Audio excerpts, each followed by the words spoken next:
Broadcasting live from the policebackground.net.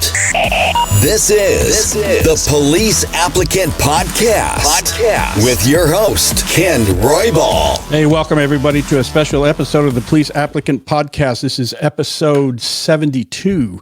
And the reason it's a special episode is because we're meeting up with Westminster Police Department recruitment. And we're going to find out all about Westminster and what's making their hiring process successful in some very trying times. So before we get started, if we could go around the room and have our guests introduce themselves, give us a bio of who you are, how long you've been on the job, and start with Wayne. Oh, you're going to start right out with me. Yes, you didn't say that was going to happen. I worked at a smaller department, came here after 3 years. I've been here at Westminster since 1994. Like all cops, we've worn a number of different hats. I did field training instructor, things like that. Right now, I'm in PSU, internal affairs backgrounds. I've been in that job for 22 years. Was on the SWAT team for 21 years. I've been, a defensive tactics instructor. So I guess the value of that is not a working stiff behind the desk, so to speak. So that's where my answers will come from, is just from my past experience. Oh, that's pretty cool. That was investigator Wayne Reed. And Jesse Cohen, tell us about yourself. Yeah, I also started a department nearby, a little bit bigger county department. Was there for about a year and a half. I'm going on my 10th year here. My first, actually up until just a couple months ago, I was on patrol. Did patrol the whole time. Along with Wayne, I'm also one of the defensive tactics instructors. Am I there? Perfect. There you go. We teach defensive tactics together, and then now basically working with the recruitment, helping out with backgrounds, and I kind of started off doing that while I was on patrol, just helping out with some job fairs here and there, and then it eventually turned into a full-time position. So. Oh, cool. And Sergeant Janae Hall, tell us about yourself. I've been here at Westminster for 14 years. Prior to this, I started at the jail, smaller agency. Once I wanted to go on patrol, I knew Westminster is where I wanted to be, so applied here. Got sponsored through an academy, which was a blessing at the time. On the road, I patrol, field training, and then we have a special enforcement team, so kind of fugitive type stuff. I went to that. Got promoted out of that unit to sergeant, did patrol for a year or two, and then just got this PSU sergeant position, recruiting, hiring, internal affairs.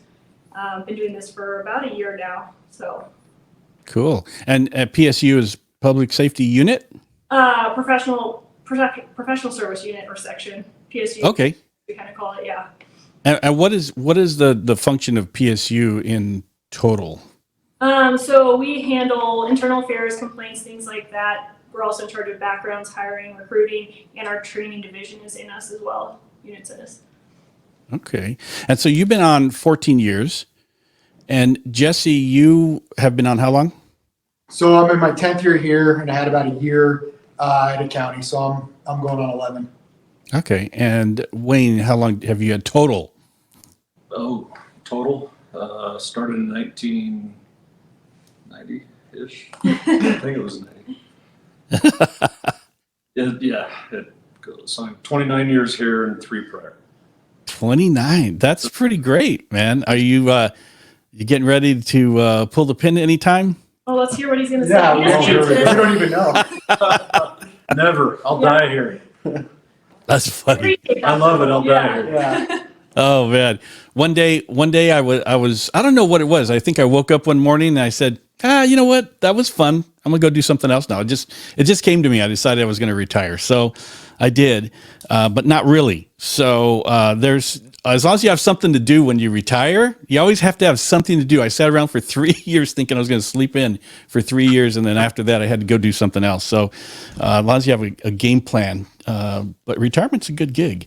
So Westminster Police Department and City, apparently, the interesting thing about Colorado is there's not a lot of news stories that are negative towards the cops in Colorado, because I keep track of the news from all over the nation every single day.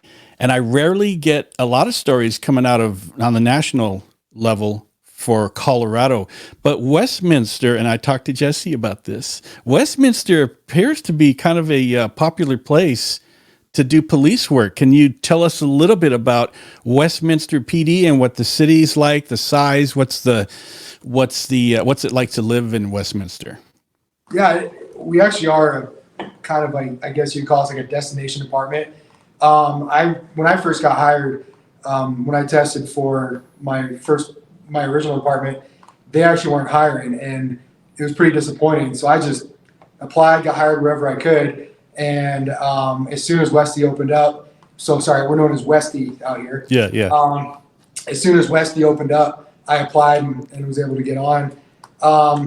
So for those of you guys that don't know, which I'm assuming is most of you out in California, we're pretty much right between Denver and Boulder. We're about 12 miles north of Denver, maybe, 10 minutes southeast of Boulder. We're right in between there. It's a good metro area, suburban city, about 120,000 people. And the department, we kind of say we're like the sweet spot size. So we run like a big department. We have our own specialty units. We've got our own SWAT team, canines, narcs, SROs, traffic motors, undercover, our set team, our fugitive unit, you name it. But we're small enough where everybody knows everybody. We're about 200 or so officers. So it's a good size where there's a lot of opportunity to grow, but you're not going to get lost in, if you're working at one of these, departments with 20,000 people and about 1% of your department. And it is kind of one of the better ones, I guess, in Colorado.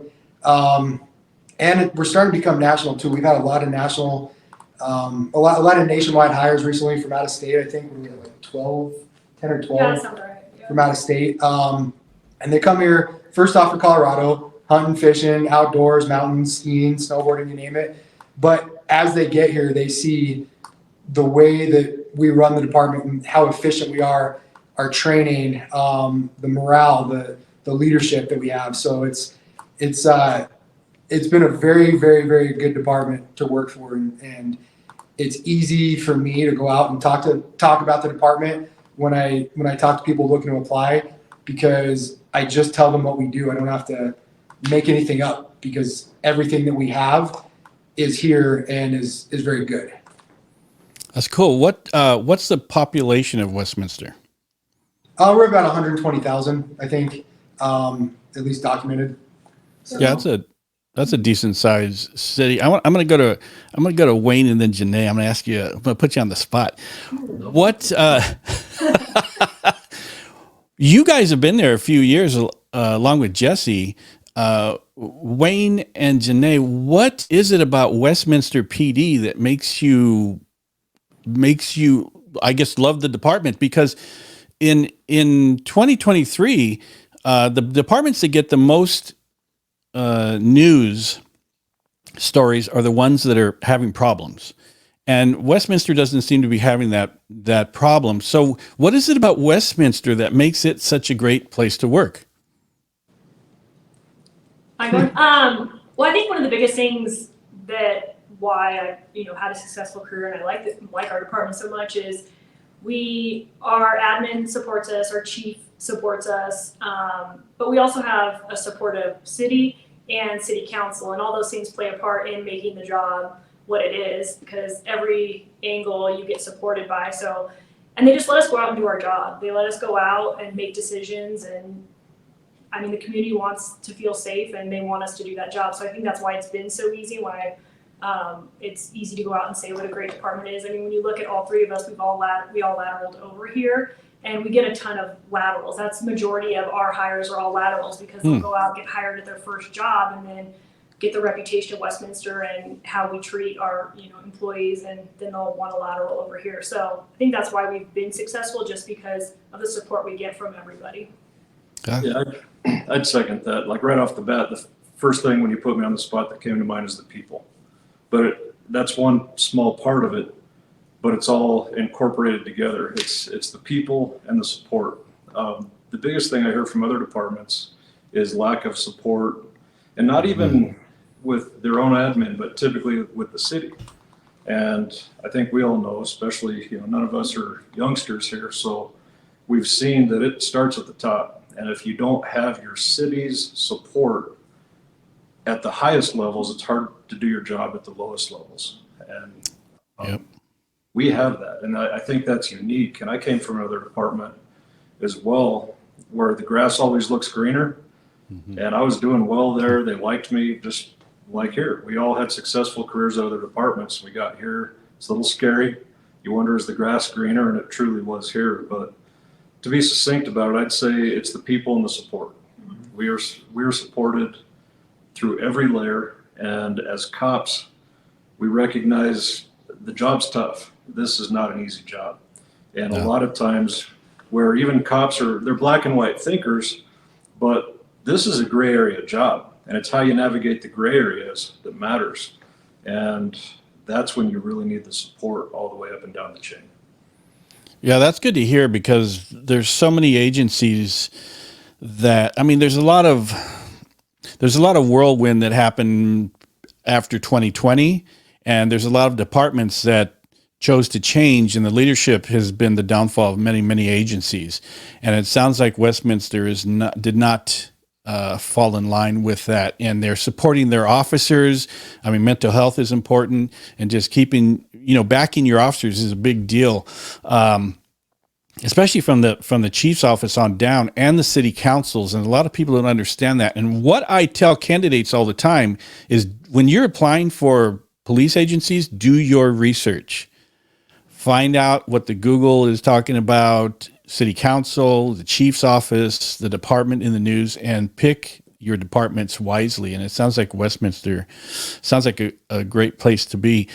As far as the police department, this question goes out to anybody. As far as the police department goes, I'm sorry, how many officers do you have on your department?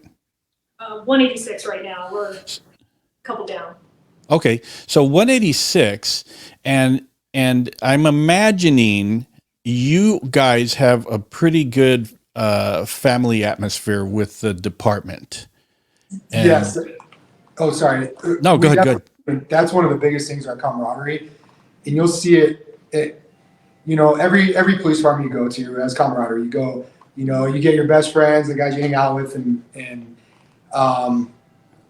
everybody I've seen that's lateral from somewhere else that comes here, they're almost shocked of just the camaraderie that we have here. It's just different.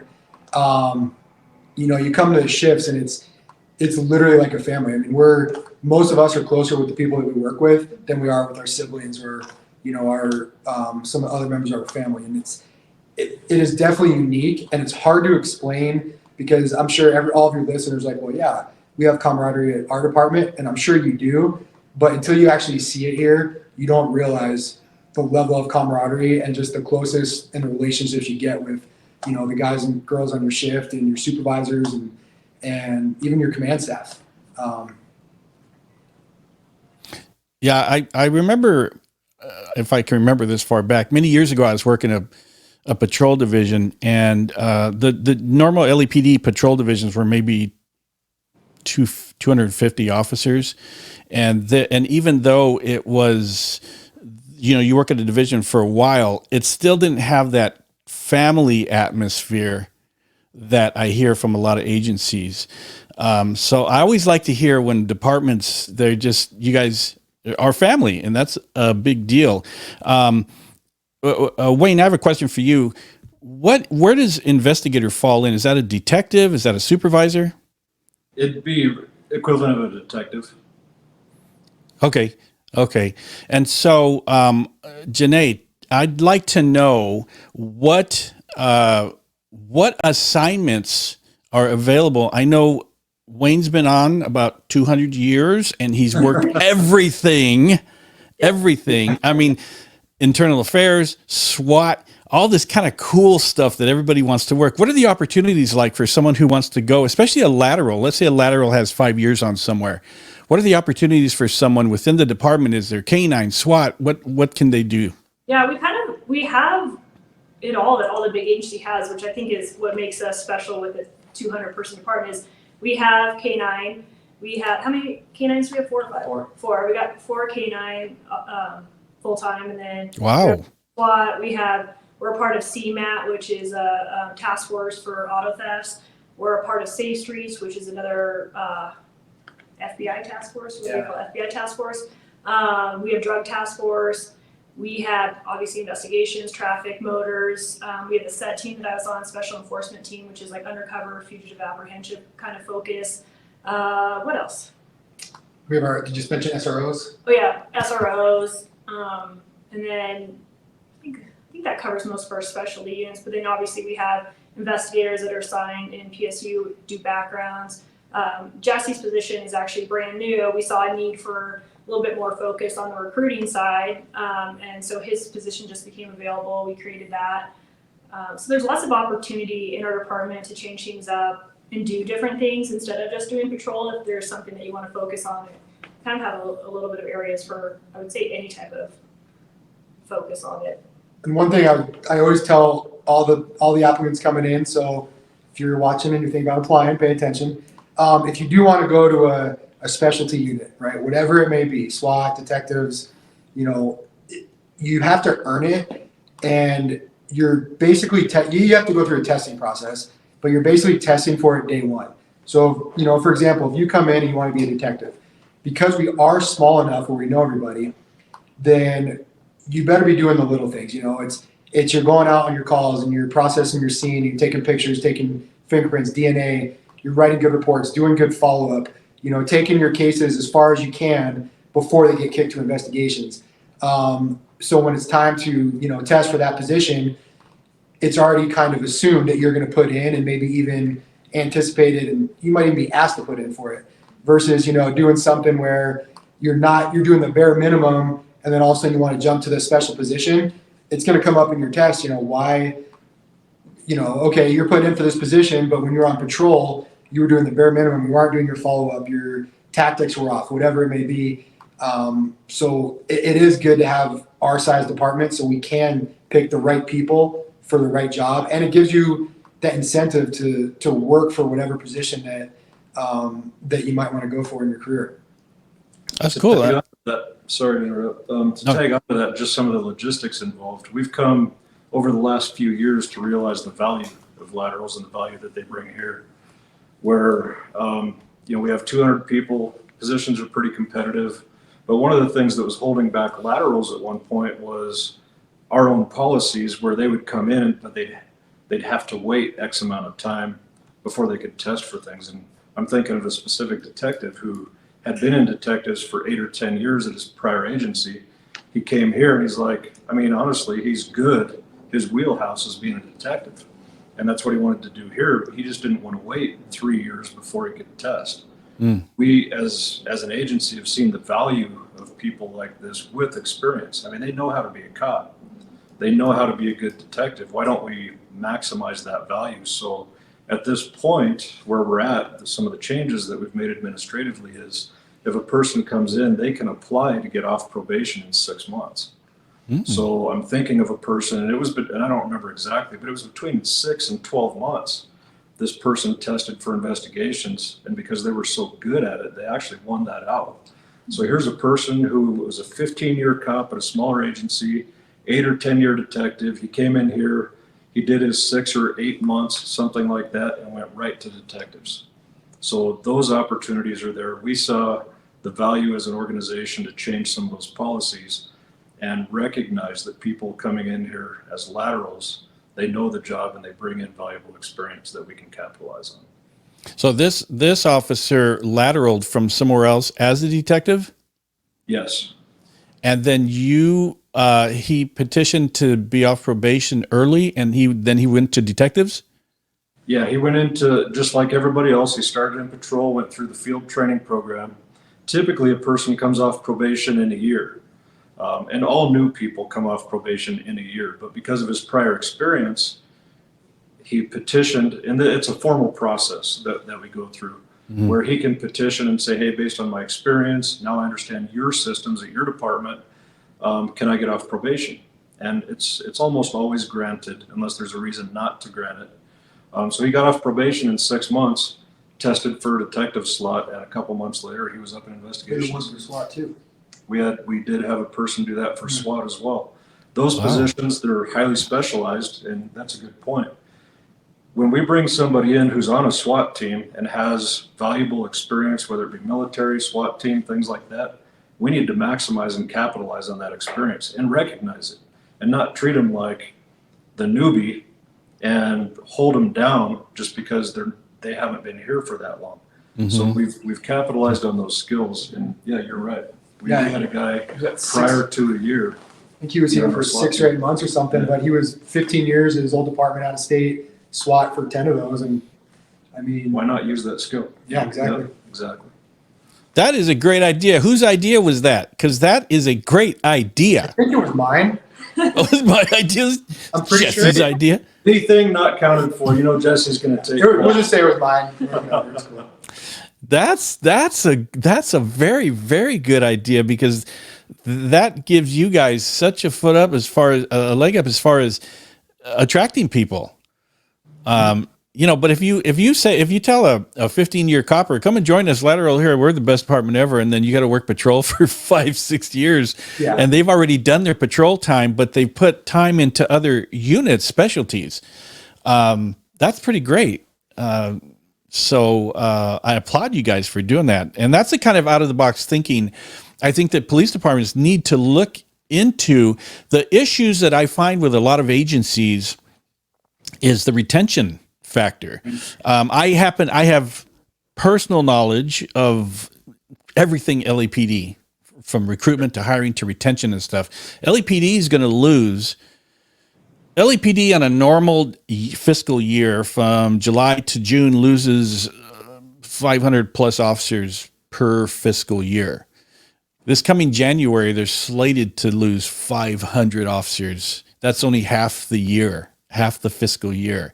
And the retention issue is a big deal. So you guys are tackling it in a kind of a two-prong approach. You're recruiting laterals, and then you're giving them an incentive that tells them they're valuable as a police officer, and we value your experience to come and work for us. And you actually capitalize on that many years of police experience.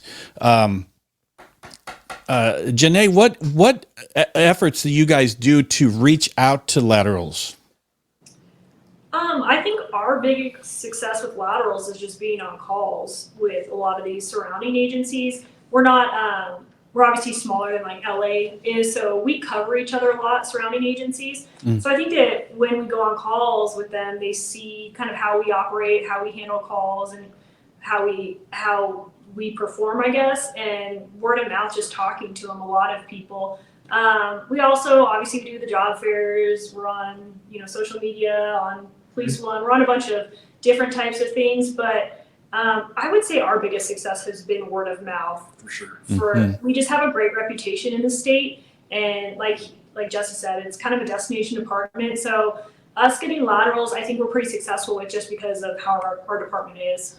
I got a funny story with that.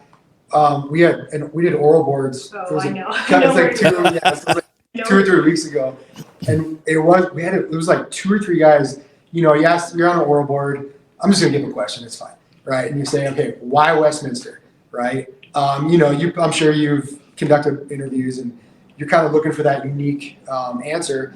And I think when we have 2 or 3 answers, they said, well, I was doing a ride along with another department, right? There was a couple area departments that they were doing ride-alongs with, and I was asking about the job and asking about the city, and all of a sudden Westy comes on, and they go to call Westy, and they're like, hey, to be honest with you, Westy's like a great place, like you should probably go work for them, from their other department.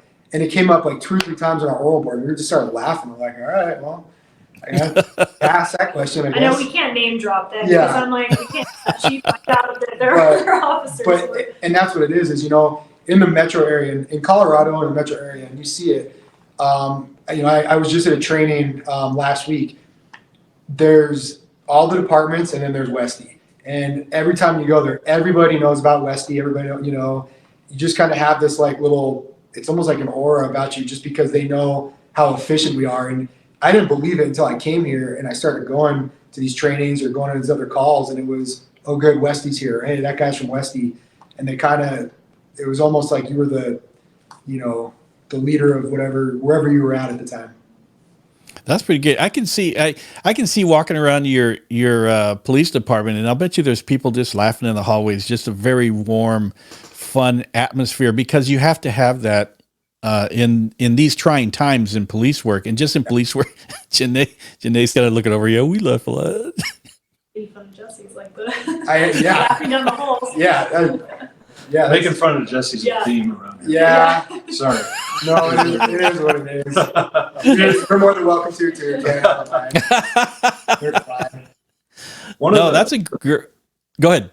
One of the patterns we've seen, to kind of wrap that up, is, and we're seeing this from bigger departments, which is kind of nice, where you get one person. For whatever reason, we seem to get one person trickle in from that department. And then it's like opening the floodgates. Yeah. And to us, it's a compliment, because it means we're doing things right. We're treating our people right. And it's hard for laterals, especially because you get someplace. I mean, I was a lateral. Well, actually, when I came over, there was no such thing as a lateral. You started at the bottom again. Well, now 1910 was that? Anyway, so this is why he doesn't have any friends. But, we get one person from a big department, and everyone uses them as their test. Yeah. So, and that's what they trust. They trust their buddy telling them, "Hey, I came over here because the grass looked like it might be greener, and I'll be darned, it is."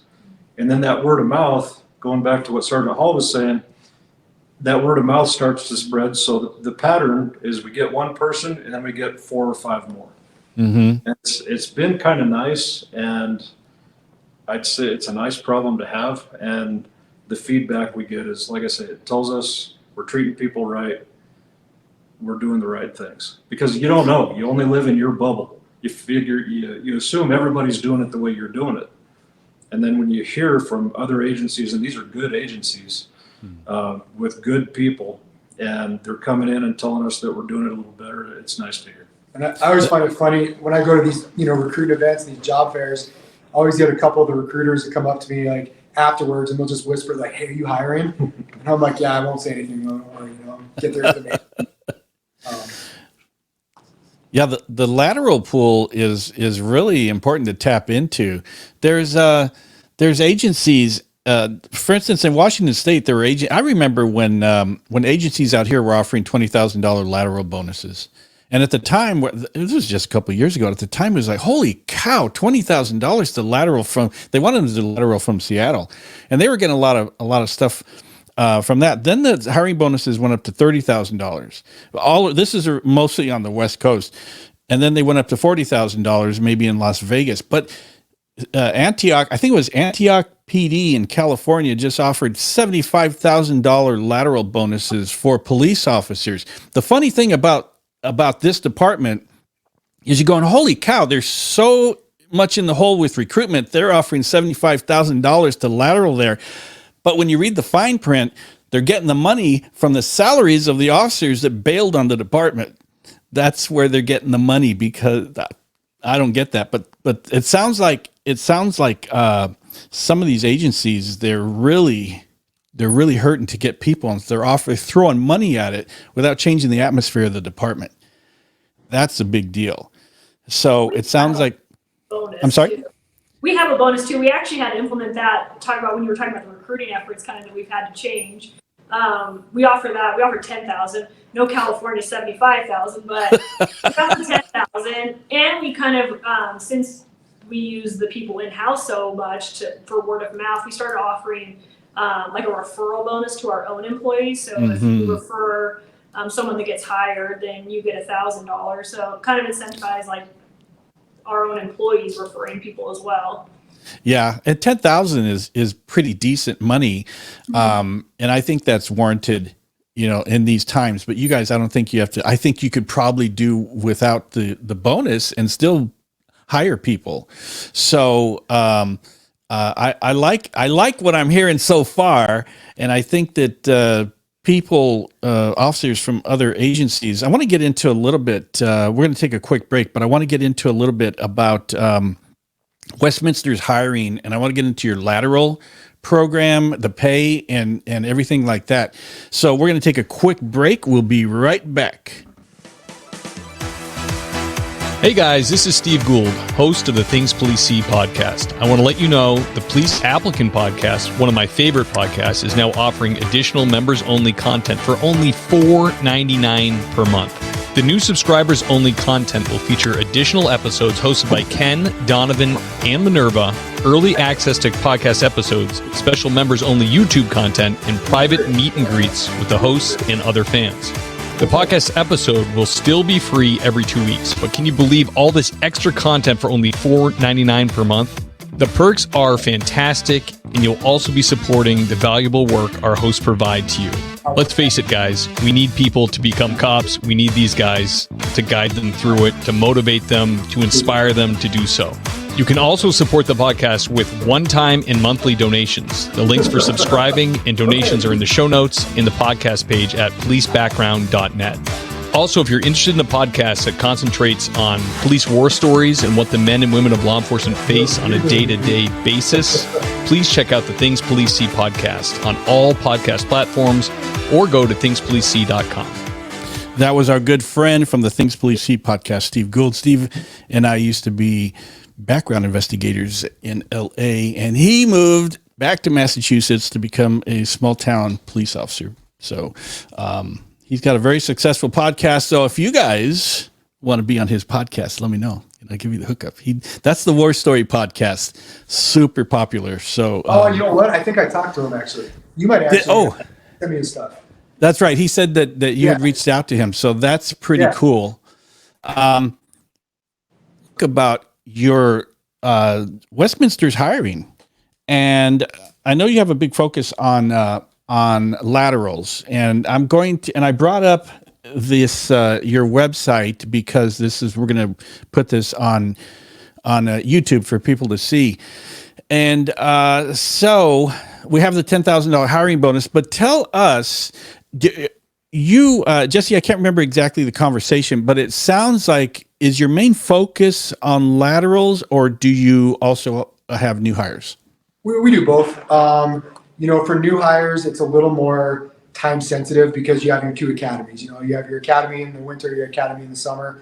So you have to basically get the process set and go through everything to make sure you get it in time for academy. If you're a lateral or certified or looking to move, it's a rolling process, which means it's open year round. I think it closes on December 31st, and then it'll open back up on January 1st. Because we know, especially if you're coming from out of state, it's not easy to move your family. It's not easy to relocate. So you have time, and we'll give you ample time. We'll be flexible with the process, with your moving. We had a guy that just came in from New Orleans, actually, and I remember he got an offer. It was like, March 1st, and he goes, I can't start March 1st. We're like, when can you start? You start April 16th or something like that. So we focus on both entry and lateral, but obviously lateral is just going to be a lot more flexible because we don't have to put you through an academy. We do, when you come here, you do have to go through a mini academy, but don't let the academy word kind of intimidate you. It is not an academy, right? You're coming in, you're getting certified with us. You're going to the range, you're doing your quals. We'll run you through arrest control, your tactics. And there's a lot of admin, logistical stuff from, finances, retirement, pension, learning the geography and computer system and stuff like that. So, but if you're an entry level, just know that we do close on September 4th. So you need to get your app in within the next week and a half. Okay. So, the range of pay for police officers, $70,000 to $104,000. What's that cover? That's everything. So if you get hired If you're an entry level and you got hired, you start off at the 70 plus your hiring bonus. The 104 is the top out this year, but we are getting a raise. I believe it's a 3.5% raise, which brings us right around 109 starting next year as a top out pay. And then it goes along. So if you were to come in as a lateral this year, you'd start off at 91. If you started in 2024, it'd be right around 95. We go year for year experience on laterals, so we give you years actually, which is nice. So whatever years you come in with is what we're gonna pay you on our pay scale, year for year. So let's say, for instance, a 5-year copper comes in as a lateral. What's that pay going to be? Top out, 104,852. Holy cow! Yeah. Jesse, when we get done here, I'm going to apply. I'm going to put in. Well, Good, because I get your recruiting bonus. so that's pretty awesome. That's a very good. A lot of times departments will advertise certain pay ranges, and then but like the 104 is sergeant with 10 years sergeant experience, and so they kind of throw them all together. So it's kind of a to get people in, but it doesn't cover just coming in as a police officer. So that's pretty great. One big deal. It goes back to like what Wayne was saying with coming in with experience. We're going to use that experience. If you come in and you're a 10-year cop, it doesn't make sense to start you at the same as a 22-year-old entry-level cop. Yeah, you would think. And I think that's a good tool for laterals. So now, if somebody comes in, like Wayne was talking about earlier, someone came in as a detective or went to a detective spot shortly after hiring, do they get that bump in pay, detective pay? Is there a step increase for that? No, we detectives make the same as officers, based off years of experience. They do get $100 a month, Something like that. extra bonus. I believe, right? Yep. I think they get an extra $100 a month, but essentially the pay is the same as officers. Okay. One big deal for me is benefits. And a lot of times, I remember when I first applied, I said, "Oh, I get to be a police officer." And at the time, I went from $5 an hour to $8 an hour. $8 an hour to do police work, and I'm like, that is so much money. So Wayne and I were getting paid the same amount of money, and we're making, what was it, $1,358 per month. That's what my dad was retired, and that's like he was giving me quotes this week. He was from Orange County. He was saying the same exact thing. It was like 1,000 something a month he was making. I'm like, oh gosh. Which was tons of money. Tons of money. Back in the 20s, that was pretty good pay though.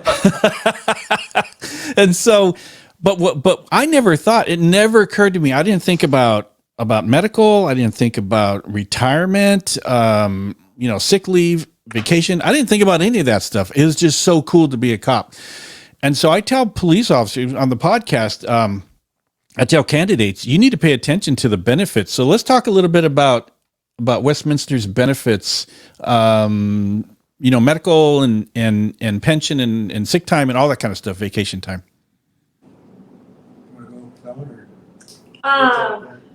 We're actually changing a lot of our time off come January. We used to do it up this year. We would just have like a general leave bank, and you took everything out of your bank, regardless if you were sick or vacation or just needed a day off. Everything came out of one bank. So they're changing that in January, and I don't know the rate, so I don't want to give the wrong, but we're having sick leave separated from general leave, from vacation, so everything's going to be all separated out. And that goes into effect January, and they haven't sent out the final documents on it. So I don't know how many hours we're getting for that. I heard overall. Yeah. I believe, don't hold me to this. Yeah. I think it's 280 hours a year. How much? 280. 280? Yeah, I believe. Does that sound right? I think that sounds right. And I tell you without giving the exact numbers, because I'm not totally sure either. I'm going to give you a generic answer.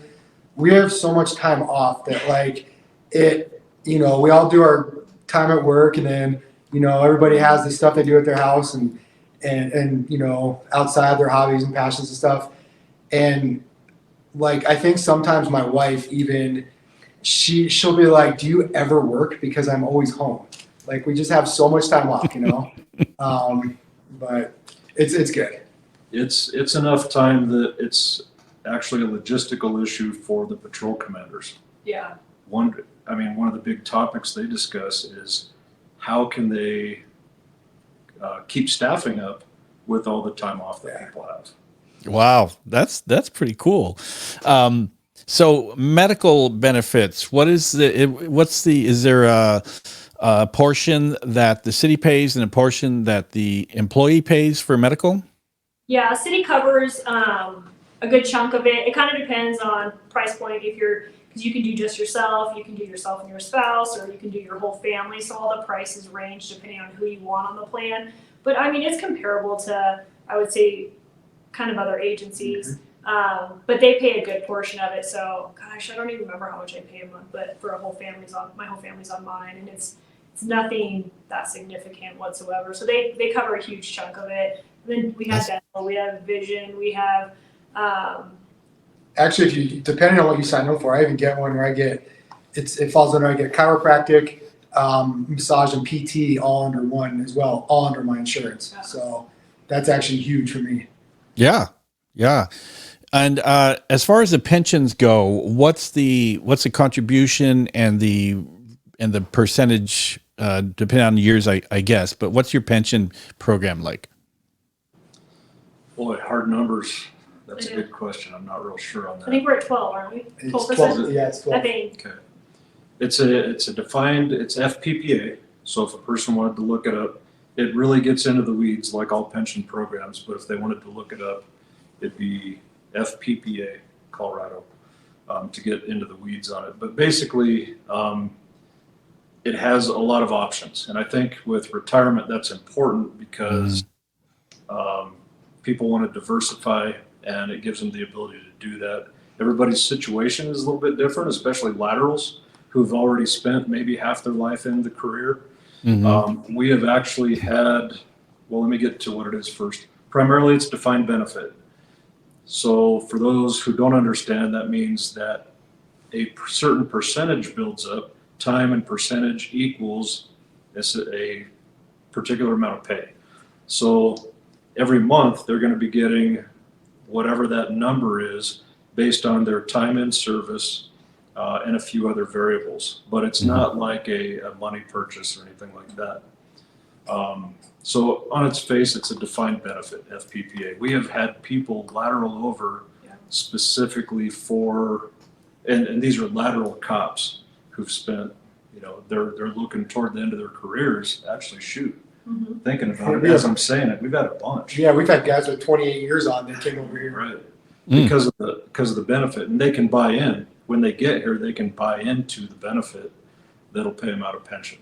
So if they've been in something like a 401k or a money purchase plan and want to convert that to a pension, they can come here. They have to get vested, which I'm not going to throw the numbers out because I don't want to be incorrect, but they have to get vested, but they can buy into the program and get a defined benefit. Defined benefits for Colorado is kind of a newer thing. Like I know California's had it forever.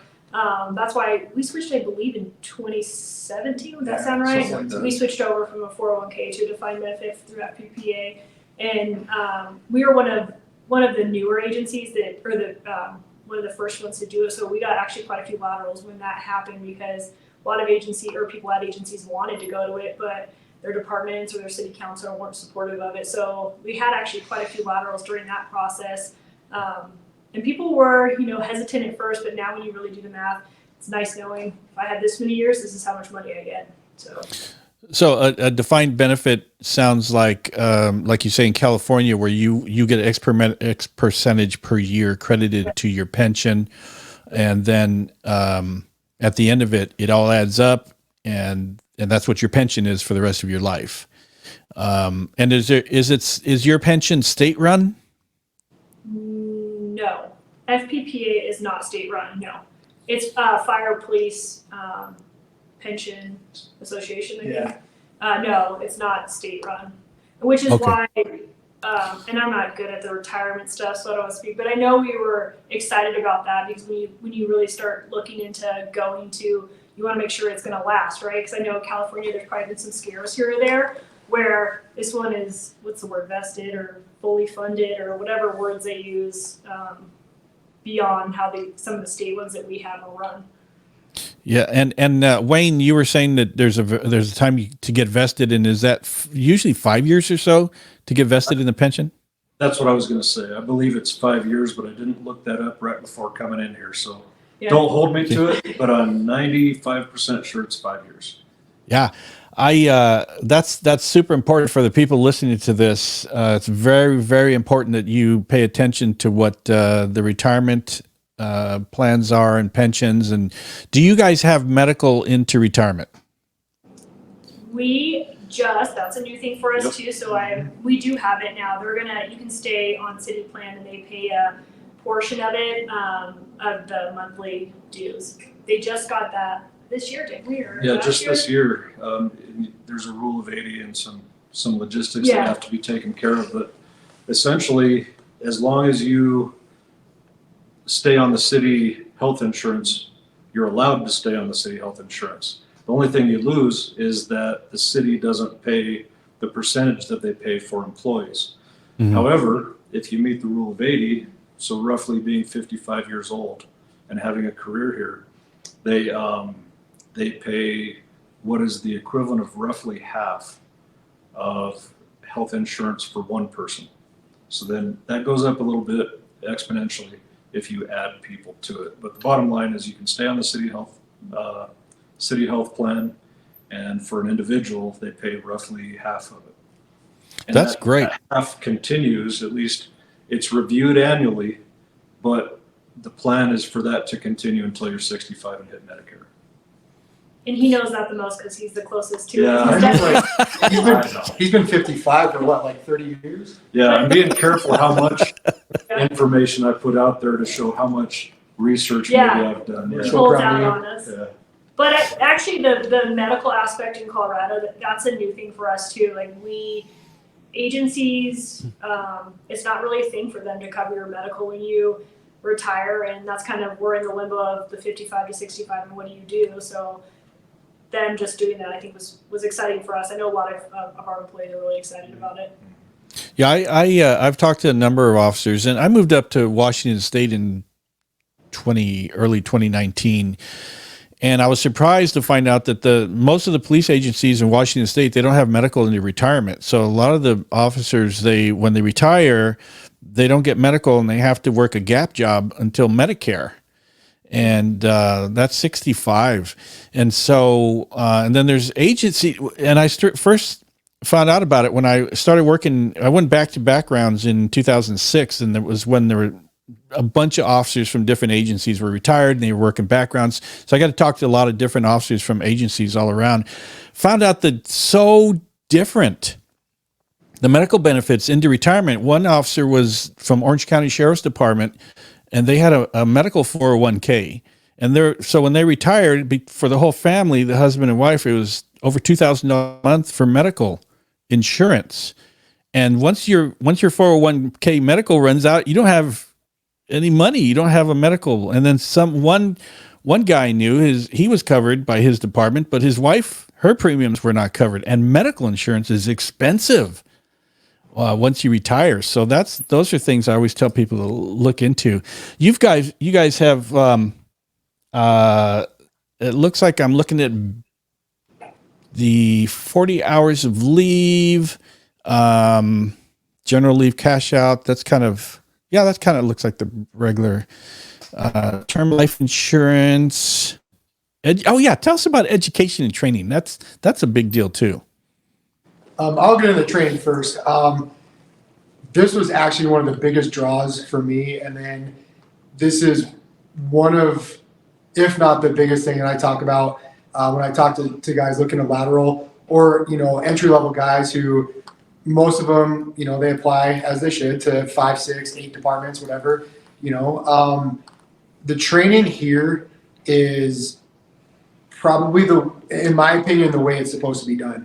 I think we can all agree that in the police world, we don't train enough. The quote that we've all heard at least once in our careers, you can never train enough for a job that can kill you. And I couldn't agree more. And I don't know how it is in California, but I've talked to a lot of departments out here in some other states where they do the minimum. They go through their qual and they do their 2 hours of rest control and, their 1 hour of tactics and some investigation. That's it the whole year. You can't get better as a cop if you're doing the absolute minimum amount of training for your entire career. The way we set up our schedule is we have what are called a common day, or it's like an overlap day. So I know a lot of departments out here, they have, for all shifts, they have an A side and a B side. So I think it's pretty common where, at least in the metro or the suburban departments, where they have a Sunday to Wednesday is like an A side and a Wednesday to Saturday is a B side. We have that, except that we have 3 overlap days. We call them common days. So our common days would be Tuesday for graves, Wednesday for swings, and Thursday for day shift. Each common day is a training day. So we have 3 training days each week. And the way it might look is if I'm on A side of the week, name the shift, and Wayne's on B side. So week 1, A side, we train, his side works the road. And then the following week, they train, we work the road. So you're training every single week with every single department. Now, if maybe there's something that comes up where, I missed the training, or there's something I want to tighten up a little bit, maybe, I don't know, my 25-yard shooting, or people come to us for arrest control all the time. You can go and train any of those 3 days and get extra reps in, extra instruction in. And we do that all year for all disciplines. We'll do range, arrest control, officer survival tactics, investigation, first aid, our admin computer stuff. But every single week we're training, and it shows on the street. You can see the way that we work and how efficient we are compared to maybe somebody who trains once a week, or some of these people, we do officer survival multiple times a year, and that includes building searches, tactics, felony stops, room entries, things like that. I know a lot of these places, you go to the academy, you do that, you don't do it the rest of your career. It shows with us on the street versus some of the departments maybe that don't train quite as much. Yeah, that's important, the training. So do you have bonuses for education, master's degree, bachelor's? No, we don't do any bonuses for any education. Okay. But you do pay for, it looks like you pay for tuition reimbursement though. Yes. That's pretty great. Yeah, it's 2,500 a month and A year. or I'm sorry, a year. I wish it was a month. See how recruiters lie. I go back to school. 2,500. 2,500 a year, and a lot of guys do that. They come in with a couple credits shy of a college degree, or associates or whatever it may be, and they're they can go back and do online school again with the way we have our schedule set with time off. If you want to go back to school, you can. You have time. We have one of our detectives that's in a PhD program right now. Wow. Yeah. I don't mean to put anybody on the spot, but this is a big deal. It just came up to me. Is mental health awareness. They finally, after a number of years, somebody decided that police officer suicides were a mental health crisis. And it's becoming somewhat of a big deal, but it's contingent on every single agency to have a program in-house so that their officers are taken care of. And after 2020, we're finding that the stress of police work has been pretty great. It doesn't sound like Westminster would have that much of a stress factor because you guys already take care of your officers and you back them, and that's been a big problem. Are there any programs for mental health wellness for the officers? Yeah, we have what's called peer support. So we have employees that are on the team that you can go talk to at any time, confidential. But we also use I don't want to name drop the name, but we use a company that at any point you can just call them and go seek counseling of some sort. And we don't know anything about it at the agency. We just have a contract with them, and so you can go on your own and just show up and call them, talk to them, whatever you want, and it's all confidential. We don't find out about it over here, which is kind of nice. I think that's a lot of the fear from police officers is they don't want the agency to know, they don't want to be embarrassed, whatever the circumstance might be. So the fact that it's confidential, I think, has helped I actually think we've had quite a few officers use it, and it seems to help. We also do, like 2 weeks ago, I think we had family night. So where we bring in people's families with them too and try to get the family more involved with everything. And then we had counselors at the family night. We all had dinner, counselors here, and they kind of had break off groups for different topics to talk about to, make sure it's also obviously such a strain on people's families. So trying to get them more involved so maybe they can be supportive in areas that they wouldn't know that they would need to be supportive in. So just kind of having some educational things from that. Yearly check-ins. Yeah. Oh yeah, we started doing that a while back where that same contract that we use, they come in and they actually made it mandatory for every officer to go talk to the counselor, and they did it at the police department. So it wasn't an inconvenience on your day off having to drive in. It's when you're working and you have to go. And if you don't want to say anything, that's fine. You just show up, say, I don't really want to talk, and then you can be on your way. But it kind of forces you to go there. So maybe if there is something that you just want to ask about or talk about, they're right there. There's no reason to hold back and not do it if you have to be there anyways. Yeah, and those have been something that was recently implemented. It all goes back to that administrative support, right? Yeah. I mean, without that support, none of these things happen. And these things, they're extra expenses that the department doesn't necessarily have to take on, things like that. But if they care, where do you start? You start with caring about your people. Mm-hmm. So, and because you've apparently been in the business quite a while too, we're big, tough cops. We don't need any help with anything, right? Mm-hmm. Mm-hmm. So they use some mechanisms to take that out, like making it mandatory. I do it too. And I'm not a guy to go run to somebody and talk to them about whatever.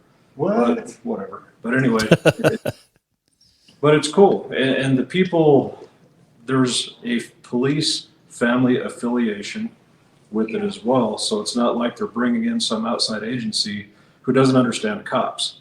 These are cops, family members. These are, it's in the police community, so they get cops. And that was my experience being an older guy who wasn't really brought up that way, right? So you go, it's mandatory, you have to show up, and then you have somebody there who gets it. They get you, and it's like, oh, this is pretty cool. And I was even asked by the person, what's my feeling about this? I'm like, well, honestly, I'd rather be sitting at my desk working and whatever. And they understood that. We made some fun of it. But I saw the value too, and the value is you catch that outlier. And we have 200 people, and if you catch one, it's worth it. Mm-hmm. That one person who's not going to reach out, that one person who's going to complain the entire time that they're forced to do this meeting, right? And they've got they have a preconception about what it's going to be like. They find out it's different, but then they say something where we do as an agency need to help them out a little bit, whether they want it or not. So if we catch one, it's a good thing. I think that's a good program that we've got going here. As much as I'm that guy, I'm like, I got my 30-minute meeting. I'll leave all my work and I'll go do the thing now.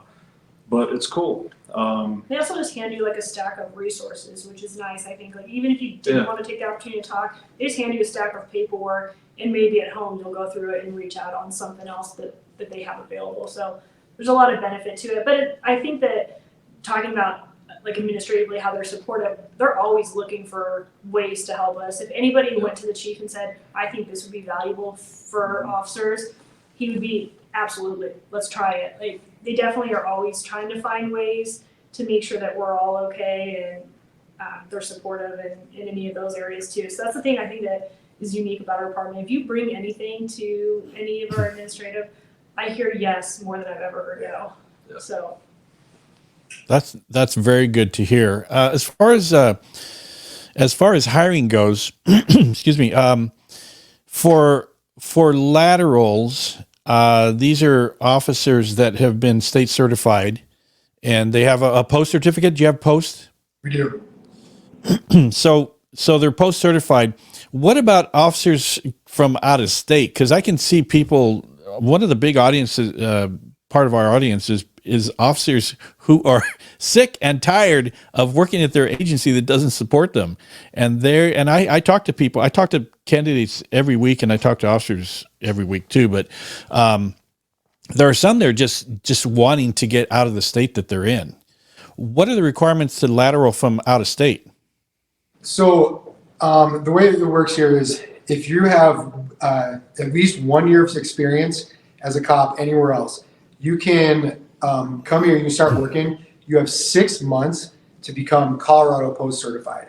And the way you do that is you can challenge post or test out, I guess, is actually the word that they use.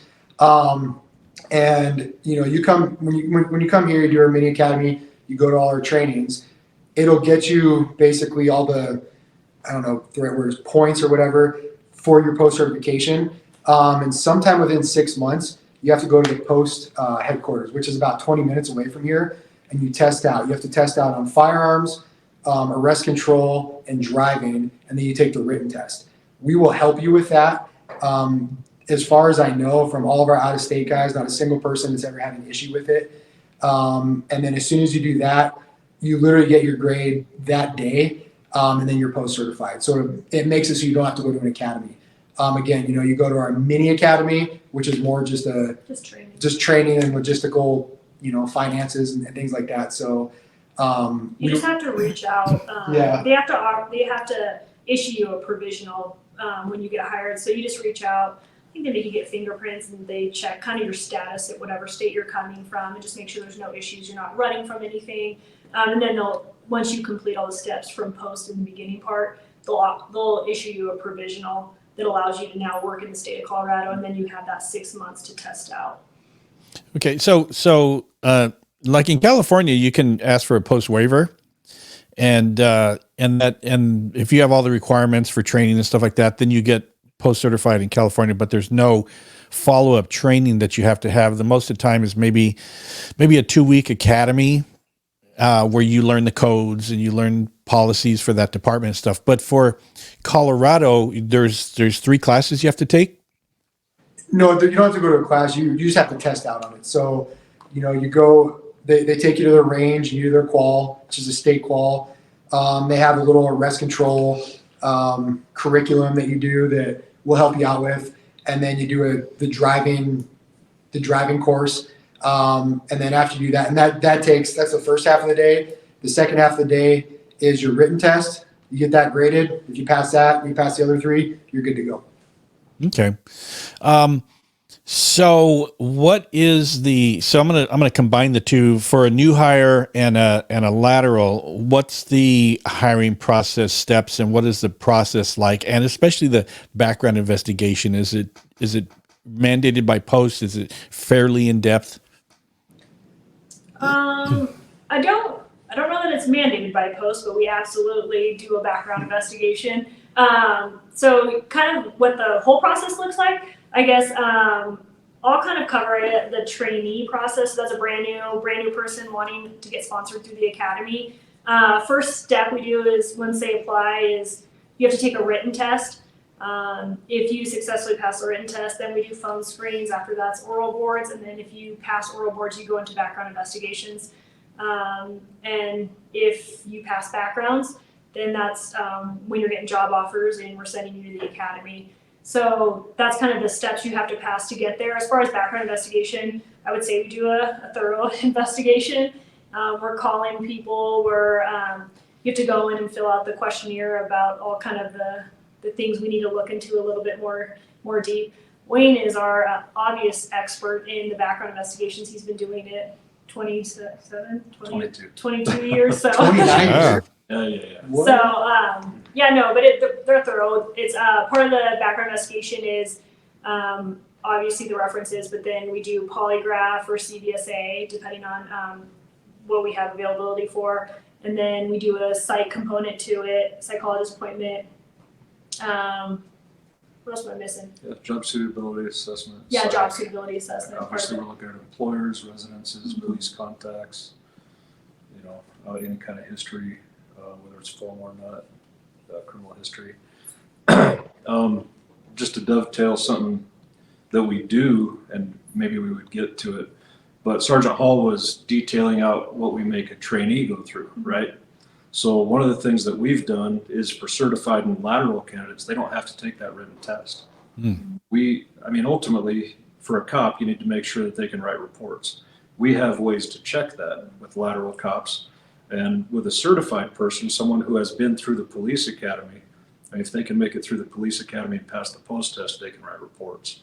So That's just, I don't know if I'd call it a bonus or a benefit, but with trainees, they take the written test. That's where they start. And I only mention this because I know cops hate written tests. So if you're a cop somewhere else, a lateral looking to come here, you don't have to take that written test. Yeah, as far as the background, we go pretty deep on them. And we have seen different qualities of background. I would hope that ours is on the high end. You get paper backgrounds where people take what's brought in, they document it, put it in your format and kick it. And that's not a background investigation. That's a background documentation. We do a background investigation. The good thing with that is we get good results, but it's also everything's case by case. And a lot of times we get calls, well, what if I had this? Or what if I had this? Everything is case by case. And that's from the chief down. He doesn't want to be locked into a corner where we have to hire or where we can't hire somebody because of an issue. And we're a pretty forgiving agency. So for anybody looking, what I would say, and I do say to these people, is just tell us the truth. We're pretty forgiving. We're not looking for perfect people, or none of us would be here. But we do go in depth on these backgrounds, and we understand people and human behavior. And bad stuff happens in people's lives. And bad decisions are made sometimes in people's lives. But as long as there's not a pattern of something like that, we're going to be good to go. Yeah, I've told, I'm sorry, you're going to say. No, just when we're looking at employees, you look at, can the person be a good employee, and for this position, can they be a good cop? So you have to look at that as a couple different branches. And the first two things that we're looking at, if you had to cloud all this under two umbrellas, is integrity, number one. And I don't even need to go into that. That is the job. And then people skills, because that's the job too. So if we have a person with good integrity and good people skills, then we're rolling. Yeah, the good background investigators know the term "you lie, you die," and I've sat across from hundreds of candidates, and there are many that I've told and said, "You're not being DQ'd because of what you did. You're being DQ'd because you lied about it." Yep. You know, I just have that discussion. Yeah. 90% of the time, it's not what they did. Yeah. It's the fact, and it's frustrating because what they did isn't a big deal, and you want to hire the person, but you can't hire someone who's lying to you.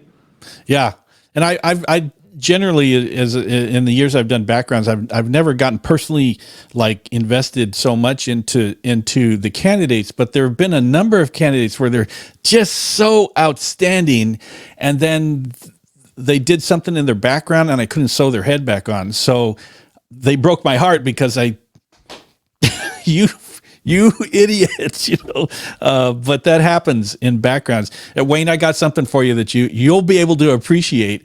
Is I got contacted a few months ago by two LAPD officers, and both of them told me the same thing. They said, "Hey, I want to let you know you did my background 25 years ago and I just retired." Oh, wow. when your candidates, I don't think I've had that yet. you'll get there. Close though, I bet. Yeah. So as far as your background go, one of the things I wanted to ask about, and I think I ask everybody about this who's been through an academy and who's a background investigator or hiring, is the academies.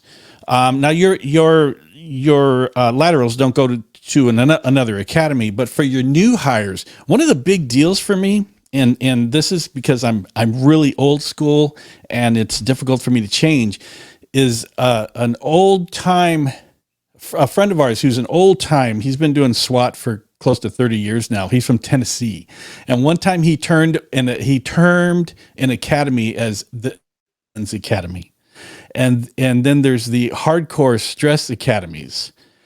I am not a fan of gentlemen's academies. I'm a fan of old school stressed academies. But this is a changing thing. You talk to different people. They tell you, well, there's police college, and we don't really stress. We don't really make them like Washington State. They don't really make them do any PT at all, and they don't yell at them and all this kind of stuff.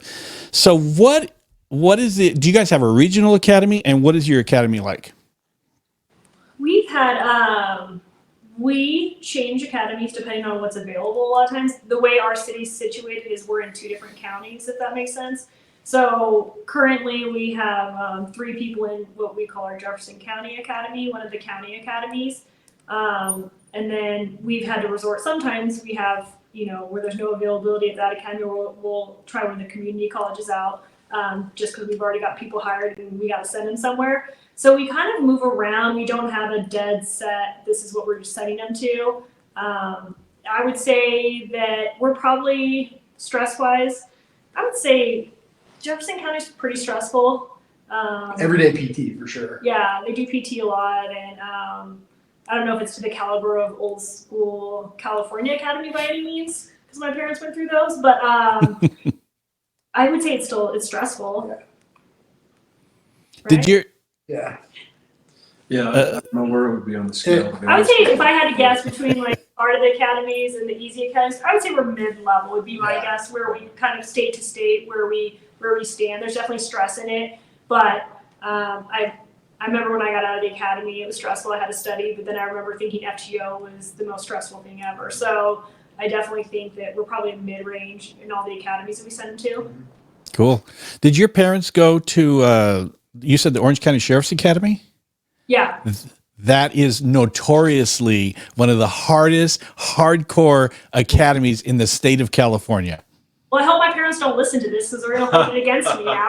Oh, I told that them. is an Right. that is old school. If you didn't get sent home with your lunch money crying in your car, then that you made it through that academy. That's notoriously hardcore academy. I love hearing when people go there. You made it through that academy? Okay, cool.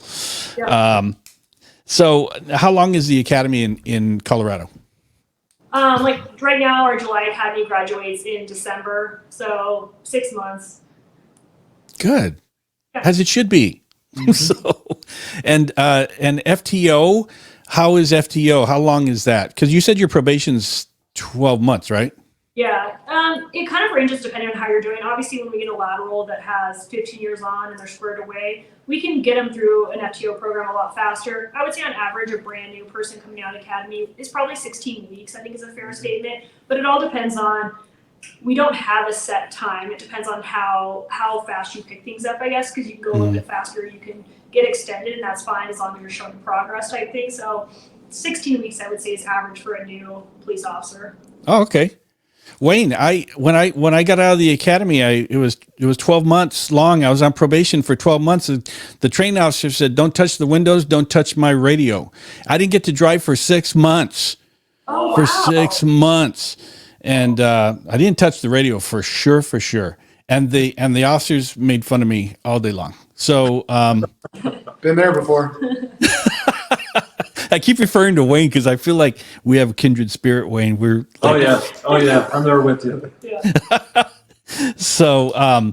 Would you say that and I can appreciate really hardcore FTO training, but then again, I can also appreciate. I work with some great FTOs, some great training officers, and they didn't stress me out so much that I was puddling in the car all the time, and I was able to learn. There were some great FTOs. What's your FTO program like? So I think the FTO, along with all the disciplines that people are instructors in, you got to think of it more as a coach, right? Where we're not here to make it so stressed where, you're going to a basic, name it criminal trespass call, that you're so worried you're going to make a mistake and get yelled at, you do it wrong. We're here to teach you. We're here to help you improve. And we're here to give you criticism, both good and bad. So FTO and our disciplines, everybody's a coach who's there to help you. And an FTO for a trainee, it's obviously going to be a little bit more because, these guys come in and they don't even know how to tie their boots. So it's going to be a lot more step by step. And, they're going through their phase 1. There's not a lot of expectations. And then as they hit phase 3 and phase 4, the expectations get more and more where they finally wind up doing what's called the ghost week, where the FTO is in, you probably have the same thing. They're in street clothes and they're just there to make sure there's no safety issues, and they're just watching the trainee. As a lateral, it's a lot easier. It's more, how to be a cop. we're just going to show you how Westminster does it. Geography, computers, paperwork, dealing with different jails and incidents and stuff like that. So obviously the lateral one's going to be a lot shorter, but again, you have to look at it as you're here to learn, and whoever's your instructor and whatever you're learning is a coach who's here to teach you. So sometimes a coach, if you played sports, you're going to get yelled at times, but a good coach is somebody who makes that person better and makes them more, I guess, willing to learn and willing to improve. What is a top tier Westminster candidate look like, whether lateral or a new hire? Oh, top tier Westminster officer. I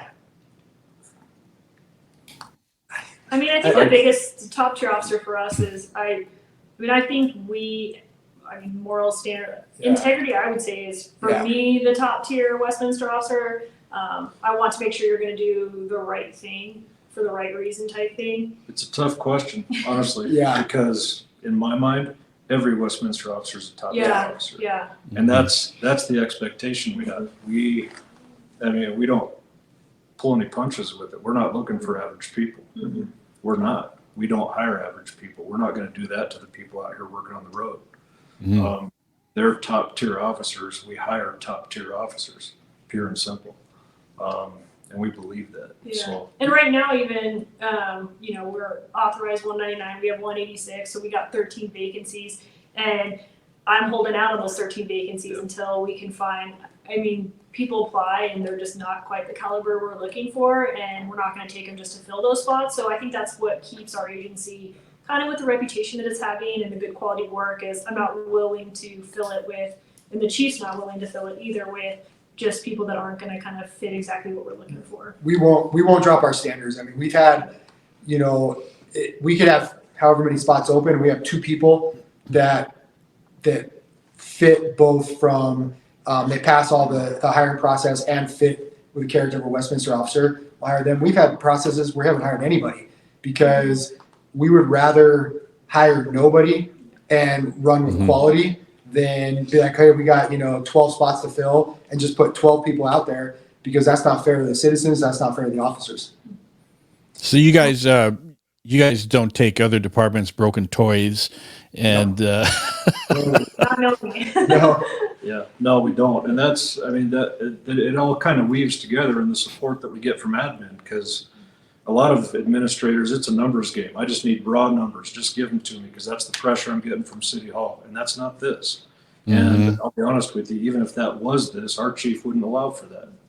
He holds us to a high standard, and we will only bring in top tier candidates, period. We'd rather run short. which is great. Yeah, to me, it's a philosophical thing, but it starts it has to be supported at the top, and it starts at the top. And that's only fair to the people and their families of the people on the road. We laugh and make jokes, but this is serious business. This isn't, I'm not going to get the sales that I expect from people. When you're going through doors with people, that's serious. So you start dropping standards in an environment like that, you're going to get somebody hurt. And we just won't do it. Yeah, and I think that there's a couple of components to that. Is that you can be a police officer and you could jaywalk and get a ticket. The first thing the news is going to say is Westminster police officer got a ticket.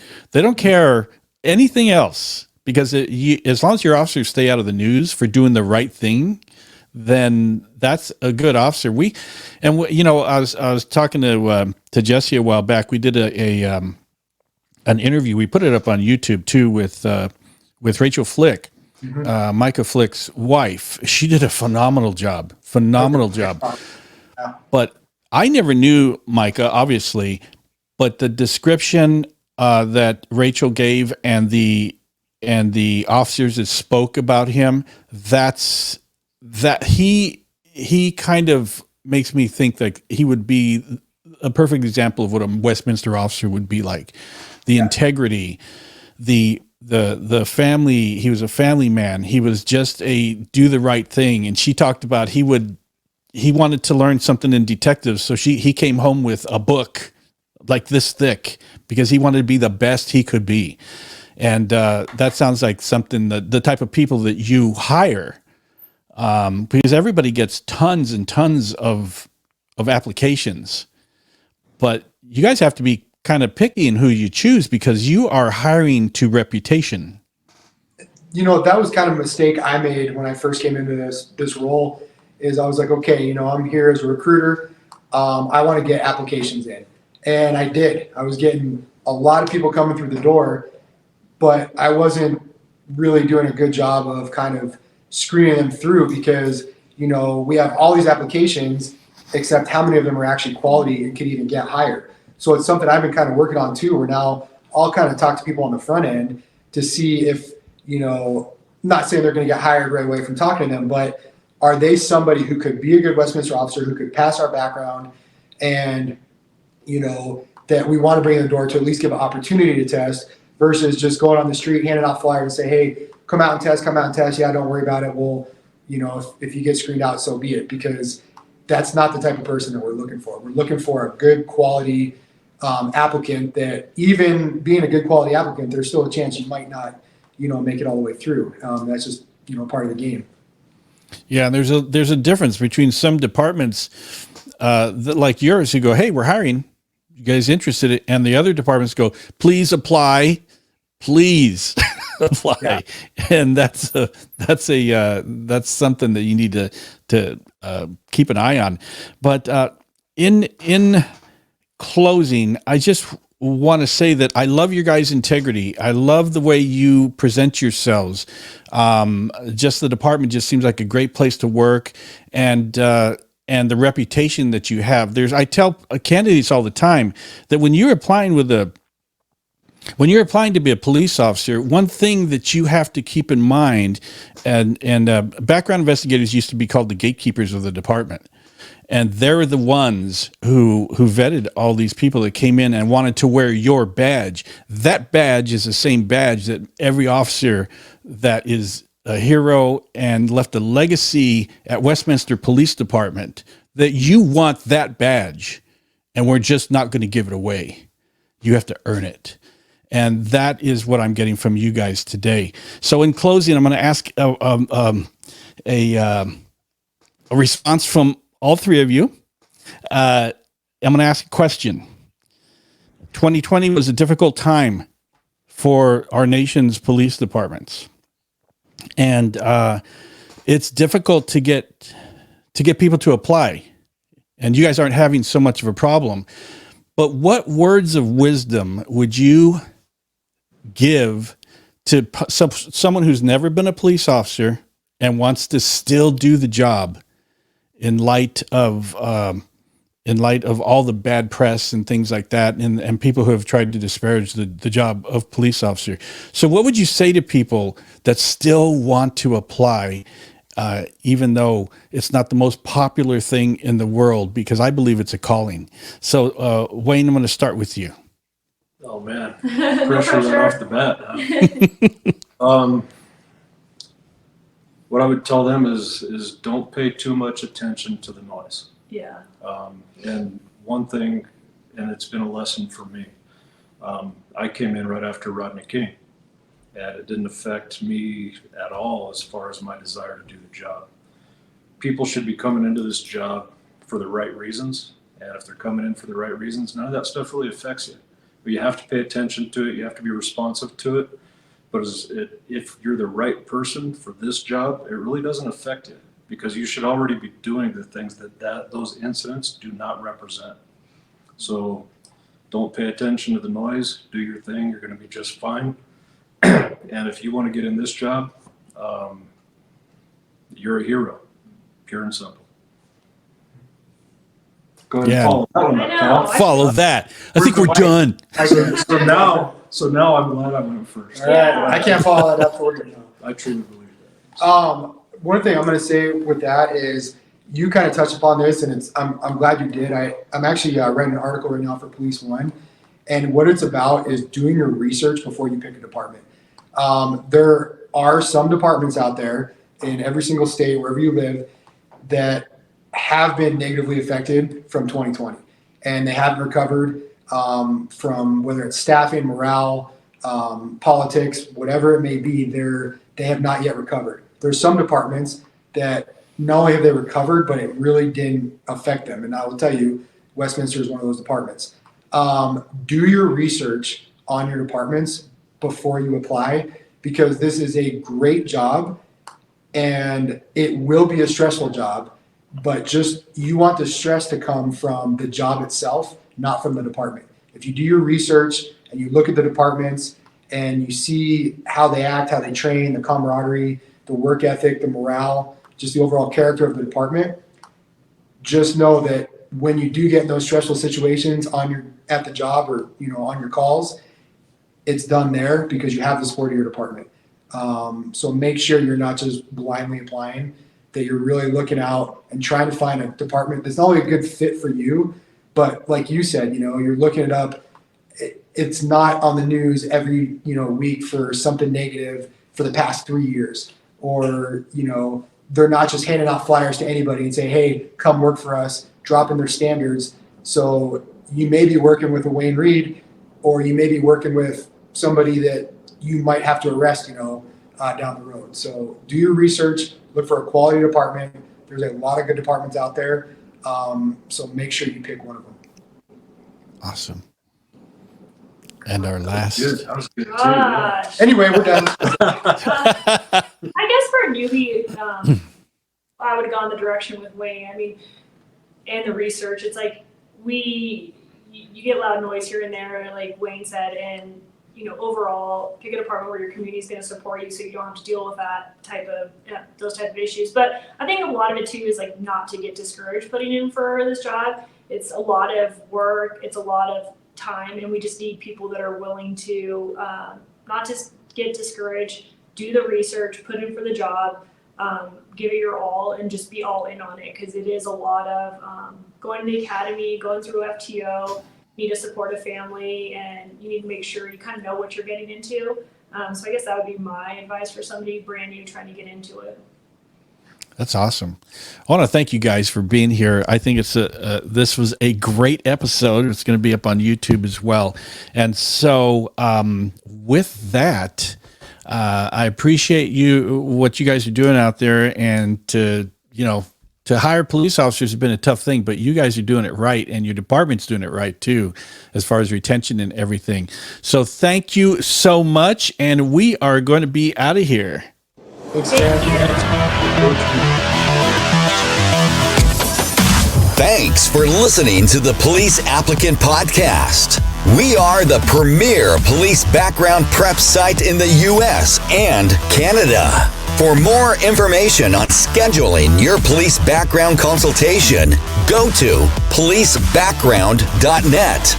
Also, please leave us a review on iTunes.